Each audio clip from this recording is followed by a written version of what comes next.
അപ്പോൾ എന്നെക്കൊണ്ട് ചെയ്യാൻ പറ്റുന്നത്, ഒരു സ്ത്രീ എന്ന നിലയ്ക്ക് എന്നെക്കൊണ്ട് ചെയ്യാൻ പറ്റുന്ന, ഒരു അമ്മയെന്ന നിലയ്ക്ക് എന്നെക്കൊണ്ട് ചെയ്യാൻ പറ്റുന്നത് കുഞ്ഞുങ്ങൾക്ക് പാല് നൽകുക എന്നുള്ളൊരു കാര്യമാണ്. കുറിപ്പിട്ട് ഒരു 10 മിനിറ്റ് ഉള്ളിൽ തന്നെ ധാരാളം ആളുകൾ കോൾ ചെയ്യുന്നുണ്ടായിരുന്നു. ഇടുക്കിയിൽ നിന്നാണ് വരുന്നത്? അതെ അതെ, അതെ, ഏകദേശം 400 കിലോമീറ്ററോളം യാത്ര ചെയ്താണ് വരുന്നത്.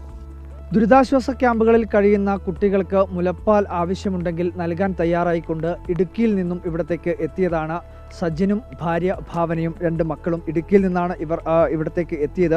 വൈകുന്നേരത്തോടുകൂടി ഇവർ ഇവിടെ എത്തുകയും ചെയ്തു. പക്ഷേ ഇവർക്ക് സാങ്കേതികമായി ഇന്ന് മുലപ്പാൽ നൽകാൻ വേണ്ടി കഴിഞ്ഞില്ല എന്നുള്ളതാണ് മനസ്സിലാക്കുന്നത്. അതായത് അവിടെ മുലപ്പാൽ ശേഖരിച്ചു വെക്കുന്നതുമായി ബന്ധപ്പെട്ടുകൊണ്ട് ചില പ്രയാസങ്ങൾ ഉണ്ട് എന്നുള്ളതാണ് ഇവർ പറഞ്ഞിട്ടുള്ളത്.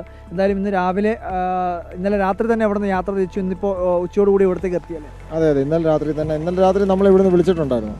അതിനുശേഷം നമ്മൾ അന്നേരം യാത്ര തിരിച്ചു. ഒരു 12 മണിയാകുമ്പോൾ യാത്ര തിരിച്ചാൽ ഇന്ന് ഉച്ച കഴിഞ്ഞപ്പോൾ തന്നെ ഇവിടെ എത്തിച്ചേർന്നപ്പോൾ രാഹുൽ ഗാന്ധിയുടെ സന്ദർശനവും കാര്യങ്ങളും ഉണ്ടായിരുന്നുകൊണ്ട് അതിൻ്റെ ഒരു തിരക്കുണ്ടായിരുന്നു. പിന്നെ പറ്റുന്നത്ര ക്യാമ്പുകളിലും കാര്യങ്ങളൊക്കെ നമ്മൾ കയറി. അപ്പോൾ ആവശ്യമുള്ള ആരെങ്കിലും ഉണ്ടെങ്കിൽ അറിയിക്കാനും അതിൻ്റെ വേണ്ടപ്പെട്ട ആളുകളുമായിട്ട് നമ്മൾ സംസാരിച്ചിട്ടുണ്ട്. എന്താ പറഞ്ഞത്? നാളെ ഇപ്പോൾ അതിന് സംവിധാനം ഒരുക്കും. നാളെ അതിനുള്ള സംവിധാനം ആരെങ്കിലും ഉണ്ടെന്നുണ്ടെങ്കിൽ അതിനുള്ള സംവിധാനം ഒരുക്കാം എന്നാണ് പറഞ്ഞത്. അതായത് ഇത്തരത്തിൽ ഇവിടത്തേക്ക് വരാൻ വേണ്ടി പറഞ്ഞതിൻ്റെ അടിസ്ഥാനത്തിൽ തന്നെയാണ് വന്നത്? അതെ അതെ അതെ, നമ്മൾ 2 പേര് വിളിച്ചിട്ടുണ്ടായിരുന്നു. എന്തായാലും ഒരു മഹത്തരമായിട്ടുള്ള കാര്യമാണ്. മാതൃത്വം എന്ന് പറയുന്ന അത്രത്തോളം പ്രധാനപ്പെട്ടതുമാണ്. ഇങ്ങനൊരു മനസ്സ് തോന്നാനുണ്ടായിട്ടുള്ളൊരു പ്രധാനപ്പെട്ട ഇതെങ്ങനെയായിരുന്നു? ഞാനൊരു അമ്മയാണ്. എനിക്ക് ഇനിയിപ്പോൾ മോൻ പാല് കുടിക്കുന്നതാണ്. അപ്പോൾ തീർച്ചയായിട്ടും ദുരന്ത സ്ഥലത്ത് ഒരുപാട് കുഞ്ഞുങ്ങൾക്ക് അമ്മ ഇല്ലാതായിട്ടുണ്ടെന്ന് അറിഞ്ഞു. അപ്പോൾ എന്നെക്കൊണ്ട് ചെയ്യാൻ പറ്റുന്നത്, ഒരു സ്ത്രീ എന്ന നിലയ്ക്ക് എന്നെക്കൊണ്ട് ചെയ്യാൻ പറ്റുന്ന, ഒരു അമ്മയെന്ന നിലയ്ക്ക് എന്നെക്കൊണ്ട് ചെയ്യാൻ പറ്റുന്നത് കുഞ്ഞുങ്ങൾക്ക് പാല് നൽകുക എന്നുള്ളൊരു കാര്യമാണ്. അത് ഞാൻ ഹസ്ബൻഡിനോട് പറയും, അതേ സമ്മതിക്കുകയും അങ്ങനെ ഒരു ഇതിലാണ് ഫേസ്ബുക്കിൽ അങ്ങനെ ഒരു പോസ്റ്റ് ഇടുകയും അത് എല്ലാവരും ഏറ്റെടുത്ത് ഇങ്ങനെയാവുകയും ചെയ്തത്. ഫേസ്ബുക്കിൽ ഇങ്ങനെ ഈ കുറിപ്പ് പങ്കുവെച്ചതോടുകൂടി തന്നെ നിരവധി ആൾക്കാർ ഇവിടെ നിന്ന് ഉൾപ്പെടെ ബന്ധപ്പെടുന്ന ഒരു സാഹചര്യം ഉണ്ടായിരുന്നു അല്ലേ? തീർച്ചയായും കുറിപ്പിട്ട് ഒരു 10 മിനിറ്റ് ഉള്ളിൽ തന്നെ ധാരാളം ആളുകൾ കോൾ ചെയ്യുന്നുണ്ടായിരുന്നു.